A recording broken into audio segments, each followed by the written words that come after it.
You got to be honest with yourself. Does it work or doesn't it work? Don't hope that it works. Don't hope you're going to be in tune. Take care of business. We are talking today with somebody who has been in the double bass world for many years, both as a player and as a teacher. He's super active in the Washington, D.C. area. Hi, I'm Jason Heath. This is Contrabass Conversations, and we are on the line today with Paul Johnson. Now, Paul teaches bass at the Peabody Conservatory, and he's done so many things throughout his career. You're really going to love the takeaways you get from this episode. We chat about the year he spent at the Air Force Academy, playing football and thinking about being a pilot. We talk about lessons learned from his time studying with both Hal Robinson and Eugene Levinson, and his whole journey to becoming a teacher at Peabody. So many wonderful takeaways, and I just had a great time chatting with Paul. He thinks differently than a lot of teachers, and there's this concept we get into all about the art of the throat, the art of the eye, and the art of the hand. You're going to love that. We've got some great sponsors for the show today: D'Addario Strings, Upton Bass, Robertson & Sons, and the English Double Bass book. More on them later, but I want to dive right in here with this conversation featuring Paul Johnson. How long have you been teaching at Peabody now? So I came out here in 1983, and I came out, actually, that was Eugene Levinson's first year out here. So I came out, if you will, I came out here with him, and I was studying with him out here, getting my master's degree.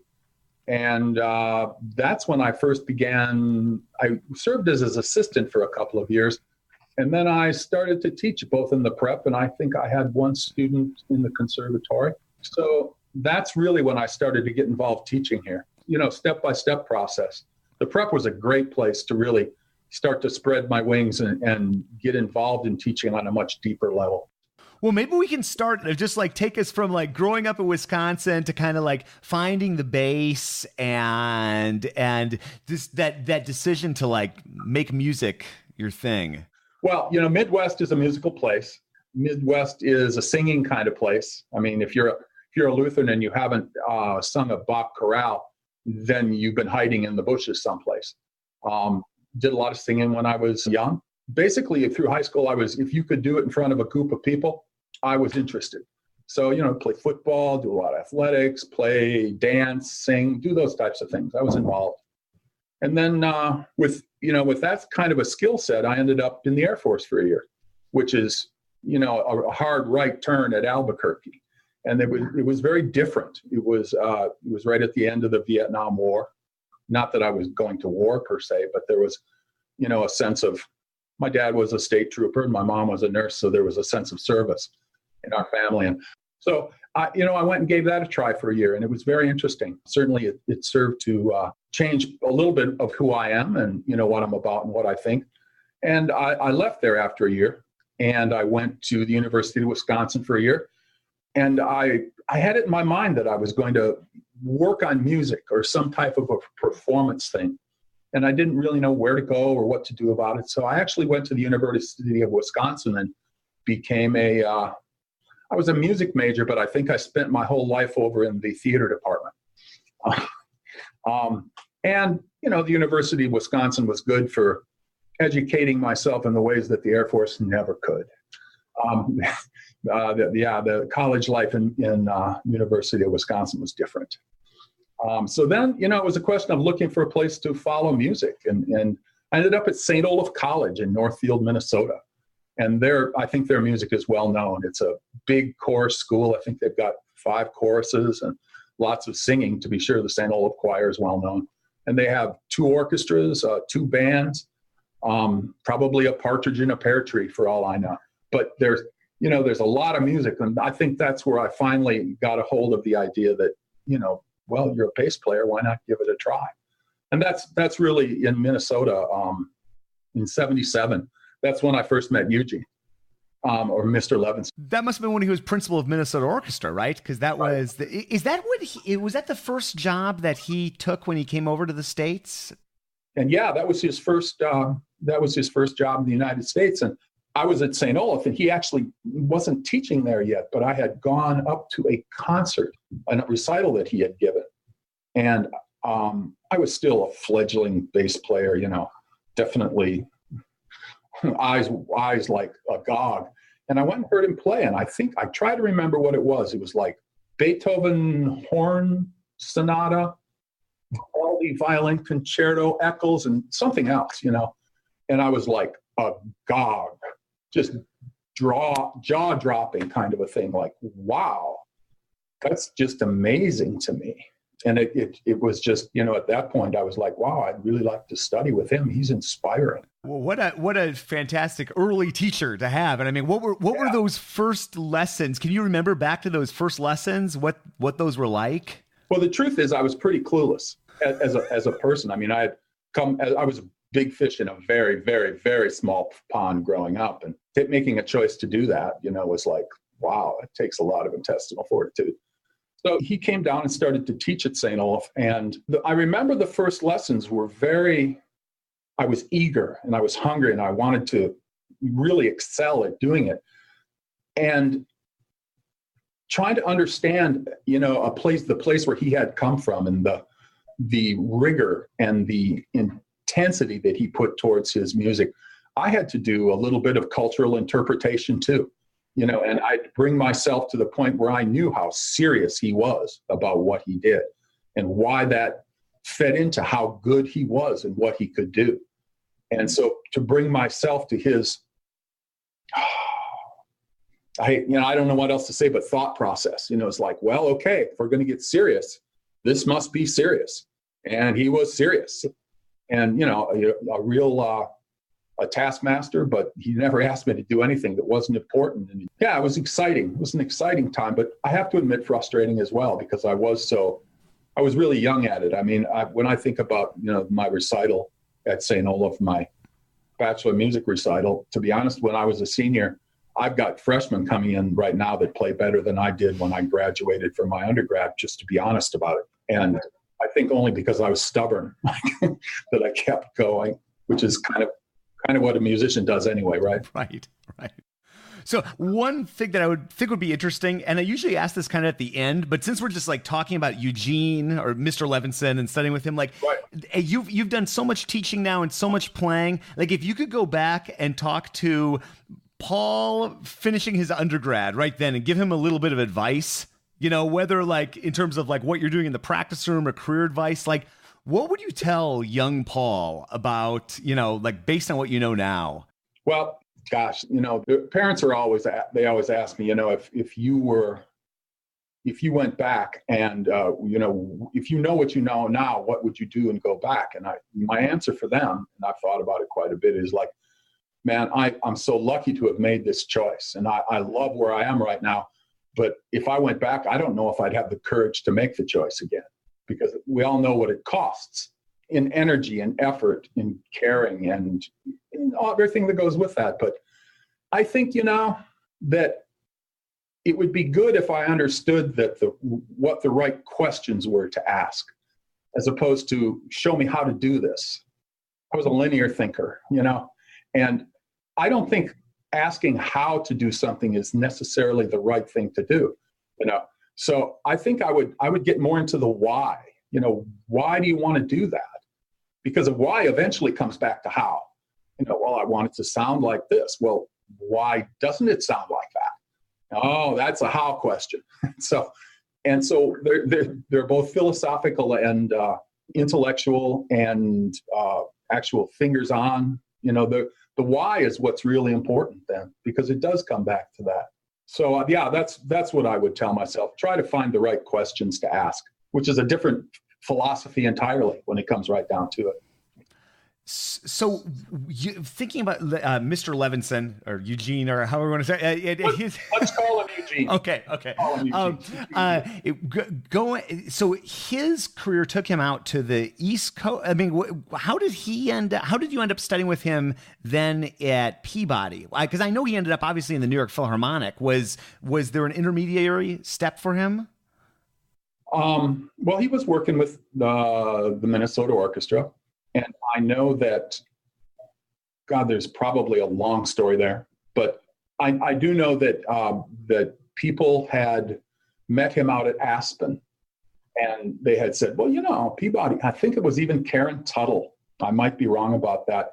Said, you might be interested in Peabody. And I know Peabody was looking for a bass teacher at the time. Rob Matthews had just retired, both I think from the symphony and from teaching here. And so he actually that year he flew out and taught here. And I just at that time in my life saw it as an opportunity. I wanted to go to the East Coast because I love the Midwest, but it's long and far between symphonies in the Midwest. And out here, it's a little more packed together. So go to the East Coast, So I wanted to come out here with him. I did. And that's where he spent that year flying back and forth. And then I think he took a year off from Minnesota Orchestra and he lived out here. And so I continued to work with him and, study with him here. And then that following year in 85, I think, that would have been 85 when he took the audition for New York. And as we know, he won. And I think, 25-year tenure there? I think that was what that was. So there was a logical development to the whole thing, but that's kind of how that worked. I've never played for Eugene in masterclass or anything, but I had the School of Agility, and I'm familiar with it. And I'm a fan of the broad questions, so apologies in advance. But like, if you look at the time you spent with him, like either technically or musically, like what are some of those lessons you learned from Eugene that you still use to this day, either approaching the bass or phrasing or whatever? What are some of those things that you've continued to take with you through your own teaching and playing? I think that one of the big things that's always been reiterated to me constantly in the music that I've been involved in, which is a lot of opera, a lot of singing from my youth, is that long line is about the most important thing you can keep your eye on once you've taken care of a lot of the big fundamentals and the little details that go with it. It's got to have a line. It's got to have a connection. Line makes structure. Structure makes big picture. Big picture is what you walk in and out of by the time the day is done. So making that long line work, and Eugene could play a long line. I mean, for everybody who's ever heard him play Franck, I mean, it's got wings, and the ability to do that is the same ability that we use to play bel canto music with. I mean, it has to sing. And for me, everything kind of sings. And I know that I picked that up from him. Also, there's a sense of sound quality that he had that you don't really hear from everybody. It's certainly a Russian old school kind of closer to the bridge than not. And it's got a vibrato speed and a color and inflection that's also a little unusual for an American audience, at least at the time. So I know that influenced me when I look around and I listen to a lot of people play. I notice that my vibrato, for some reason, tends to be, I notice it about my playing, that it's just different. I think it becomes, I believe everybody's vibrato has to do with themselves. I mean, your personality produces your tone and your vibrato and those types of things, but I know I tried to copy his assiduously and yet met failure, but was proud of it. So that's something I would take from that. And also he was very adamant in what a person needed to do. You have to be serious about what you do. He once told me, intonation does not come from God. And he was right. Get thee to a practice room and get it together, because you need to learn to play in tune, and you need to learn to play with all the things that make music work. I mean, what Edgar Meyer says, the most musical thing you can do is play in tune. I think I've heard that said. And I think he's right. You hear somebody play out of tune and it bothers you right away. So, he was big on that, big on the fundamentals of that, but not always about the explanation of how you might go about teaching it to yourself. That was something else I think I picked up later on. This episode is brought to you by D'Addario Strings. Check out their Zyx strings, which are synthetic core strings that produce an extremely warm, rich sound.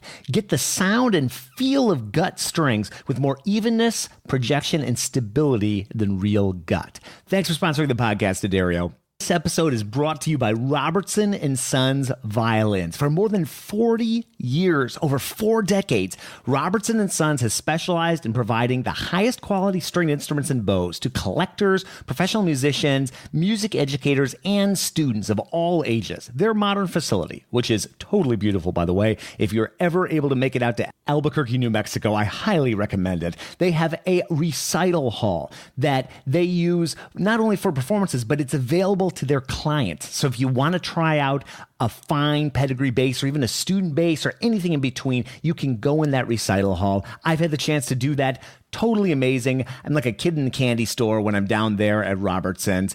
Check them out online at robertsonsviolins.com. And thank you so much for sponsoring the podcast. You know, everything you're saying, I think of like, oh, wow, I want to talk about that. I want to talk about that. But maybe just a couple of those points, like intonation. Okay, like when we get done with this call, I'm going to pull out my bass, and what am I going to be doing? Thinking about that. And, you know, like I do a lot of teaching myself, and like I'm always thinking about how to get students to play better in tune or to understand the priority that needs to be in their playing. Like, what do you do in your teaching to get people to play better in tune? Do you have any techniques or exercises or methods just to make that a priority for students? I think when it comes to teaching, I'm very interested in trying to find a way that each individual students learn. I mean, there are basic fundamentals that we all have to take care of. It's not big and special, but everybody has a strength and a weakness. And for me, I always want to latch on to a strength and bootstrap up the weakness. It gives them confidence, and it also allows them to put something against something else that makes sense to them and one doesn't make as much sense. I'm a real believer in opera and singing. I love singing. It's always been part of my life. And I'm absolutely convinced that unless you can hear a pitch in tune, you won't play in tune. It's one of those talents. You know, somebody comes, well, do I have the talent to go to a conservatory? Heck, you know, it's work ethic that takes most people where they want to go. But talent, number one, you got to be able to hear. If you can't hear, all the work in the world will not help you. I think the other talent that you need is the ability to understand what it feels like to do something you can see, other than just, you know, give me an instruction and you can't learn if you just follow the instructions. There is a tactile quality to actually doing something and feeling how it's done that you have to help translate, so that the ability to put a pitch in your throat and to be able to hear outside and match that pitch in your throat. I mean, that's something like I tell people to tune that way, young people in particular. They go, well, you know, they're tuning. And I go, well, first of all, hum that pitch. And then sing that other pitch. And did your throat go up and down? Oh, my throat went up. Well, good. I mean, that should tell you that it was flat, you know? Oh, yeah. And then you have to really, one thing, even these days, I'm starting to think that I need to get people away from the tuner. I believe in tuning. I believe that you should put the tuner right over here and play and stop on a note and look. And if you really, man, I thought that note was in tune, you're in for usually a pretty nasty surprise.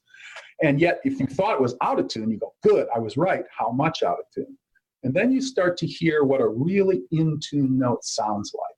There's a warmth to it that you go, wow, there's in tune intellectually, and then there's in tune in a much more deeply satisfying way.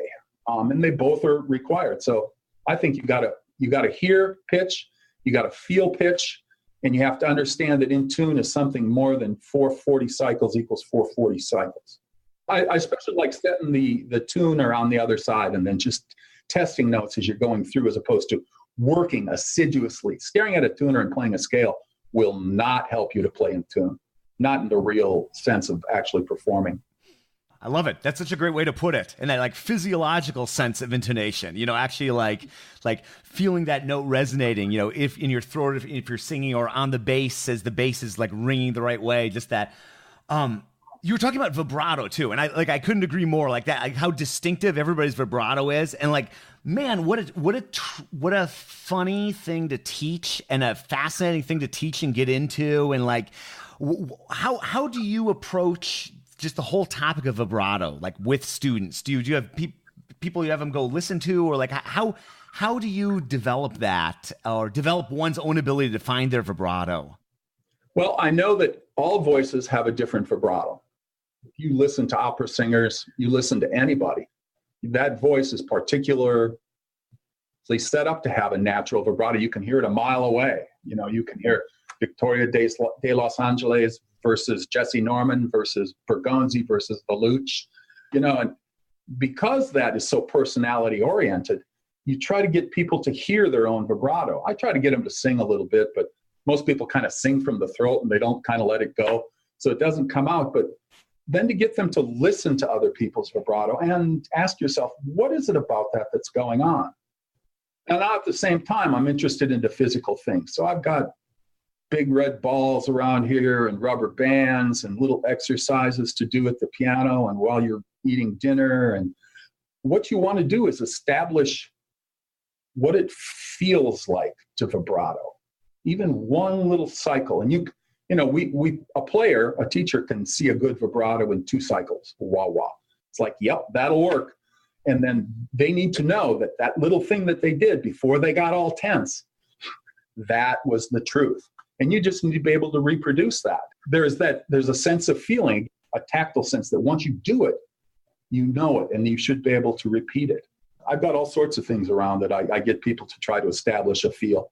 There are obviously, straight ahead intellectual approaches like, okay, get a metronome and let's go wow, wow, wow, wow, wow, wow, wow, wow, wow, wow, wow, wow, wow, wow, wow, wow. And that can help. It just, you want to infect people with something, and people get infected by different things. So you can tell though, that light goes and you go, yes. And you send them away, and a week later, it's pervasive. Oh, I know. I love that feeling. Like what you're describing, like the couple cycles. You can tell in a couple cycles. It's sometimes like see somebody like, yes, oh, no, but you had it, right? And then go. And just that feeling. Check that feeling out for the 2 cycles. Yeah. And then put it in a Petri dish. So Hal Robinson, you also studied with Hal, right? Met Hal at Peabody and worked with Hal, and maybe like. Yeah, but I studied with Eugene for almost 10 years. I mean, from lessons to working with him here to, I worked with him in Minnesota, for a long time.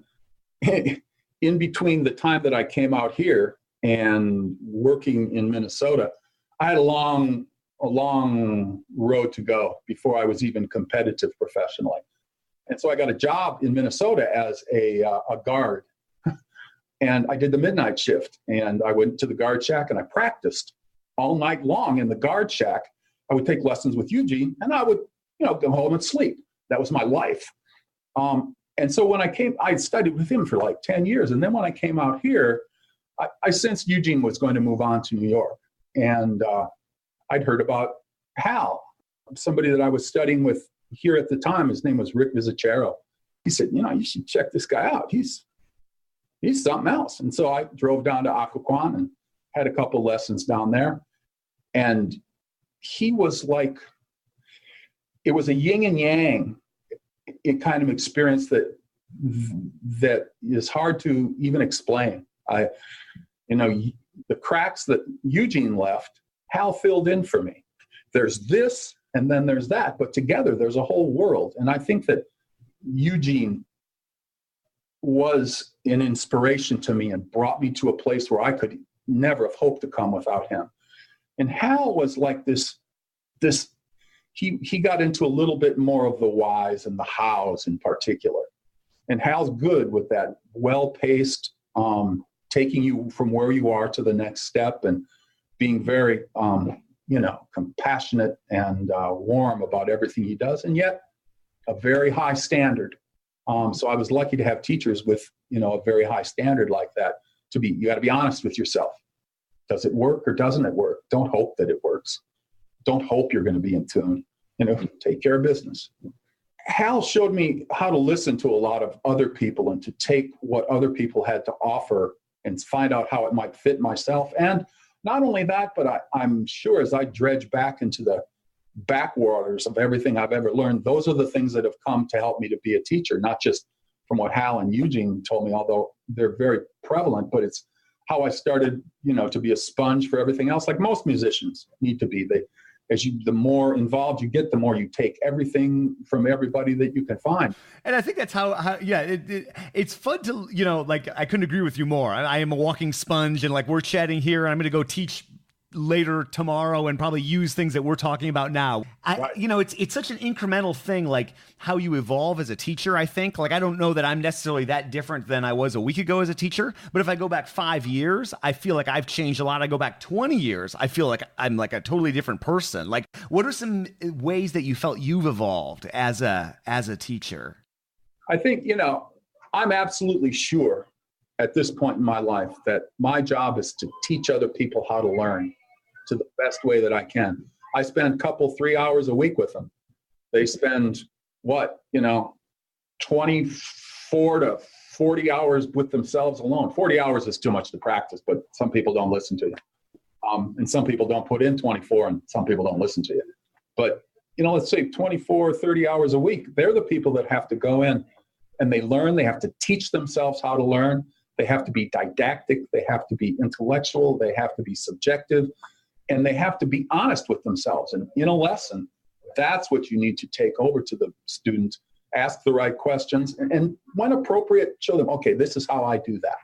And this is physically how I do it, and this is what it feels like. One thing that I'll do, for instance, is that I want people to play like darts. I say, okay, I would like next week for you to show me how to play darts. And they go, well, I don't know how to play darts. I don't care. Go learn to play darts and then come back and show me how to play darts, because it's interesting to see what you can learn in a week and come back and show me what you've learned so that you can demonstrate, not just I threw darts at a board for a whole week and come back and this is what I learned, but I thought about it. I tried to do this. And at that point, we start to throw darts and we talk about it, and I put a blindfold on and we go, well, I can't throw with a blindfold on. I said, well, yeah, you can. And they go, well, yeah, I can, but I can't hit the bullseye. And I said, well, let's pretend that hitting the bullseye is not the point.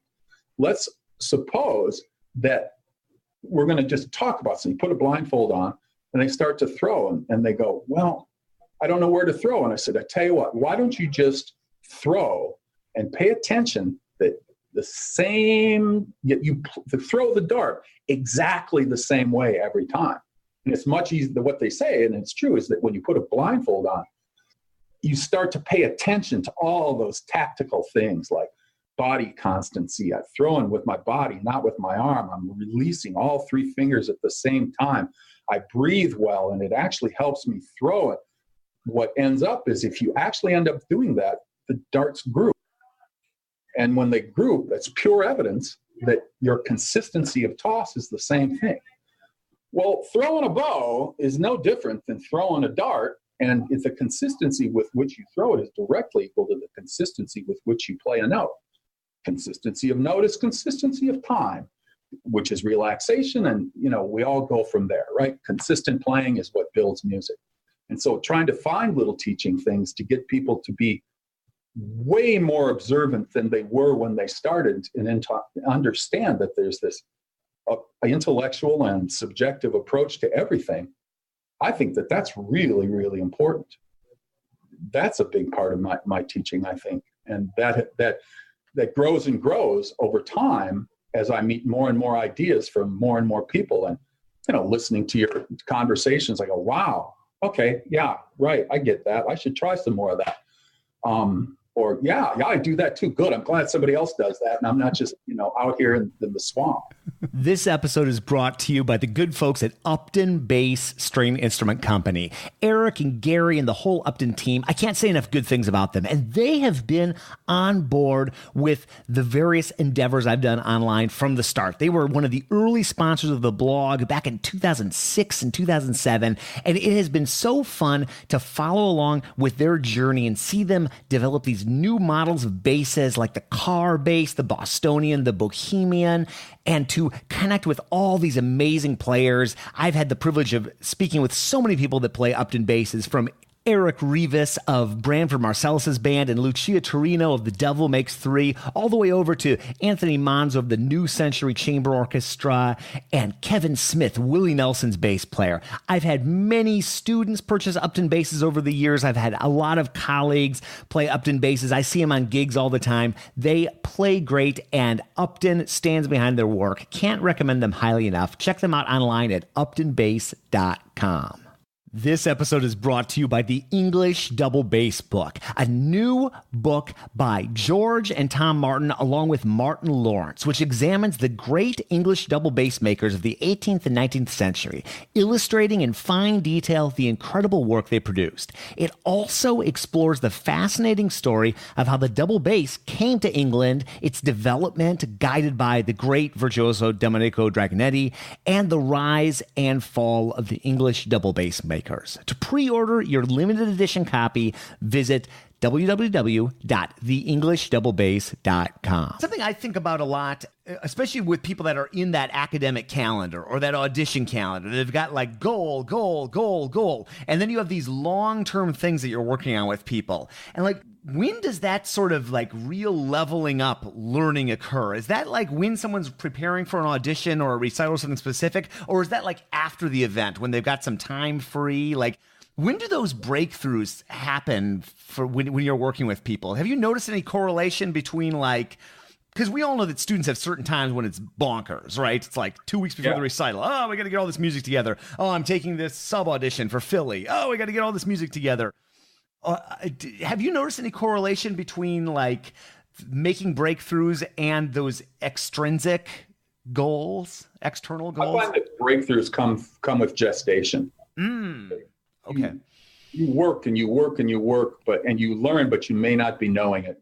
And you're trying to create some type of a goal. You're trying to make something happen, and you do everything you can to get there. But on the other side of it, it's the reflective person that becomes the real learner, that as opposed to going to the post audition blues, and Lord knows we've all been there, that you take a little while, you find some spilled milk, you mop it up, and then you sit down and, you grab a beer and you get reflective about what you've done. You talk about it with your friends. We strive really hard to create a community at Peabody, a comp-immunity, if you will. And at that point, you have a place where you can come back and be reflective with other people. You're not like Zarathustra in the cave, hoping, after 30 years to come out enlightened. And that's where I think it really happens. Yeah. Fascinating. And then like ties into kind of what we were talking about with having the patience to like let things gestate. I think it's something that people struggle with.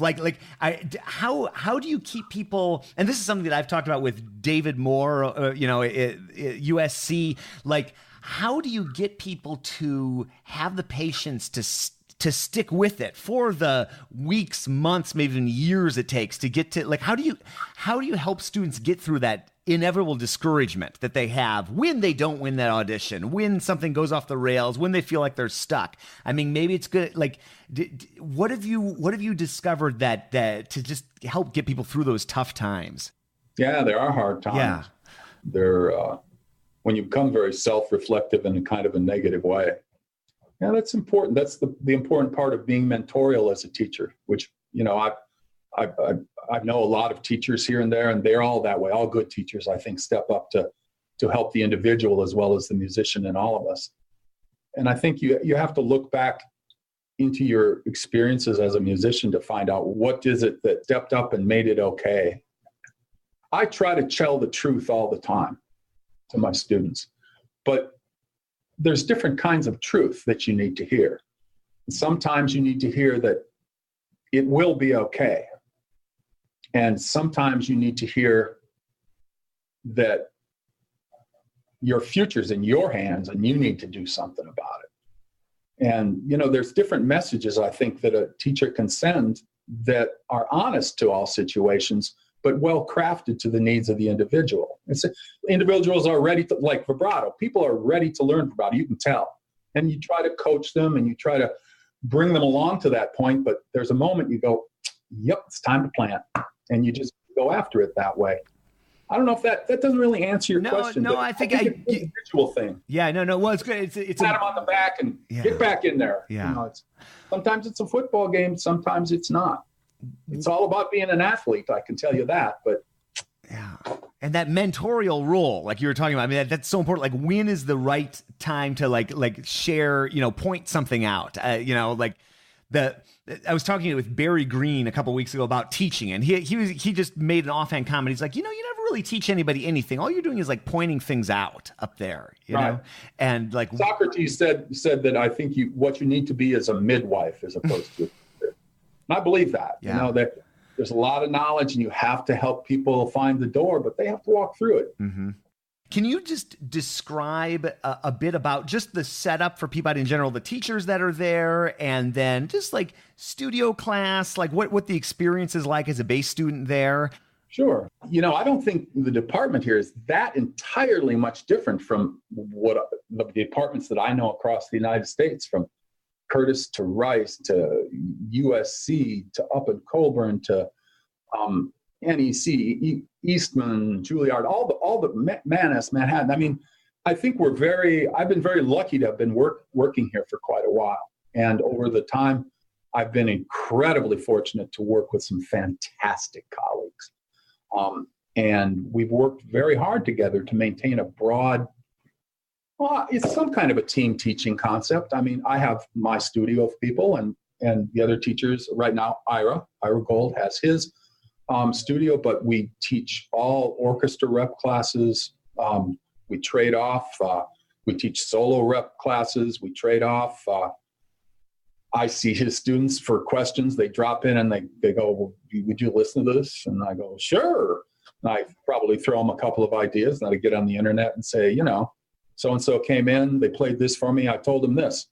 And that way, there's no somebody going to a lesson, well, Paul said this, and says, yeah, I know he said that. He was right too, but what he meant was this. And so, we all keep each other honest that way, but and also I think, at Peabody, it's really great to have not to agree all the time, although that really helps. It's like, well, everybody agrees that that's right, but to have some disagreement about things, because the whole world is full of at least 2 points of view. Lord knows we know that now more than ever, but not to digress. But when you run into two opposing musical points of view, you have to know that probably no one thing is wrong, but how do you choose which one you want to embrace? That's a skill. And I think that maybe behind their backs, we teach them that skill here. And so I'm excited about that. We have our own little baseland up here where we work. Like every place has the bench in the hallway, or you don't go there if you want to sit down because you're not a bass player. So, and so I think that there's a strong community. I think we all are involved with helping one another through our trials and tribulations. But again, most of the departments I know that are successful are that way. No man, woman is an island. And, they were right about that. Peabody in itself is even turning a corner these days from the entrenched conservatory, old school approach that you learn to play, it'll be okay. And there is no question that in the world of music, if you don't play well, you won't get paid to play, right? But there's a whole new industry out there, and Peabody is turning the corner hard to try to embrace it through a lot of different types of classes that teach people how to embrace the industry and ways to make money that are not always in accordance with well-trodden paths of the past. And so I think that that's part of the education here that also works really well. Certainly we're all trying to embrace it. And there's a lot of change at Peabody in that sense. But flexibility, like up here in the bass department, Ira and I and all the people I've ever worked with have a lot of flexibility, because that's what it takes to team teach. And I think that the flexibility that we have as we embrace the rest of the school will also take us forward faster. You got to take risks, right? Little risk, little reward. Big risk, big reward. Well, it's great to see it evolving. And there's one more thing I'd love to dig into. And I know you do a lot of playing in addition to teaching.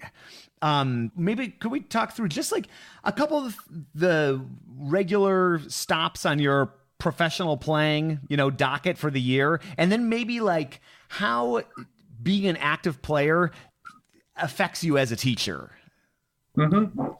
I think my playing throughout my life has been really diverse. I mean, being here in Baltimore, I'm truly a freelance player, and I'm proud of it. The effort that it takes to be a constant freelance player means you're about as good as the last note you played, and that there's a little more to it because there's a social aspect to it that is positive, but nevertheless is business. And so I've worked a lot of work in a pit. I love playing in a pit. It's part of my personality. I think I've done a lot of musicals back when they used to be, they would come and they would be here for 4 weeks, and you would play 80 shows that month. And then, it was good pay. And I did a lot of subbing with National when Hal and I were working together. I played a lot of opera in town. It was I love opera with a true passion. And I think it influences the way I teach and the way I approach music in general. So that, when you couple it with, I played with the chamber orchestra in town for a long time, and sort of knit together a career out of teaching and playing with organizations that were well defined, but did not take the massive amount of schedule that like a full-time orchestra would. And I think that type of playing, I've done a lot of chamber music here at Peabody with my fellow colleagues. I've traveled with them. We've gone to places like Shanghai and Singapore and Moscow. I mean, that has been all part of it too. And so what excites me most about my playing, and I have to say I'm sure that it's like this, is that I've had a chance to do so many things on an ongoing basis. I definitely, while part of me would, it'd be great to, show up every week, know exactly what was going to happen. My bass is in my locker. I pick it up. I walk out on stage. I pick it up. I put it back in my locker. I know when I can practice. There's an evenness to playing in a constant symphony job. But I think the part of it that becomes repetitive in that type of work, repetitive is not in my job description. Fighting rush hour traffic, as we all know, can if you want to get to Wolf Trap from Baltimore for a 7 o'clock downbeat, 12 o'clock, take your bass, take a book, take your lunch, practice while you're there, and then watch the faces of all the people who thought they'd make it across the American Legion Bridge in 15 minutes. So, and everybody here knows what I'm talking about, and I'm sure it's like that in Chicago. It's like that in San Francisco. So a freelance musician has to really be in charge of their life. And I think that's been a real excitement for me. Nothing ever remains the same. So I've had a chance to play all different types of things, from chamber music to musical pits to opera pits to symphonic literature. I'm a very, very, very fortunate person. There you have it. My conversation with Paul Johnson. What a fantastic guy. Paul, love what you're doing for the bass world and starting Bassworks and being involved in that throughout the years. It's been so fun to watch that grow, and it's so fun to chat with you. Let's do a round 2 sometime soon. That'd be so great. And thank you for listening, folks. I have such a great time chatting with people like Paul each and every week. I learn so much doing these conversations. I can't tell you how this inspires me, motivates me, makes me think differently about music, bass, life, you name it. It's such a pleasure to do these conversations, and it's such an honor to me that you would be listening to this. So thank you so much for listening. And if you would ever like to reach out, feedback@Contrabass Conversations is the email that will put you in touch with me. I read and respond to every single message I get, and it's really one of the highlights of my day. I love hearing from people. So if you have any thoughts on this conversation with Paul or anything we've talked about on the podcast in the nearly 450 episodes we've been doing at this point, or if you have a guest idea or a topic idea, I'm always playing around with the format, and I'm always eager to hear about what you'd like to hear about. This is your show. This is our show, and I just have a blast doing it. If you haven't followed us on social media, Twitter, Facebook, Instagram, wherever you hang out, we're there, and you can find that all at our website, contrabassconversations.com. gmail.com. We have a fantastic team putting these episodes together. It is not just me. We have some wonderful folks involved. Michael Cooper and Steve Hinchy are our editors. Mitch Mooring is our audio engineer. By the way, if you're ever looking for a bass, mitchmooring.com. He's making beautiful instruments, folks. And publication and promotion are done by the wonderful Trevor Jones, my dear old friend from Chicago. I'm Jason Heath, bringing this to you from beautiful San Francisco, California, a place I feel so privileged to live in. And that's going to do it for today's episode of Contrabass Conversations. Thanks again, and we will see you again soon for more life on the low end of the spectrum.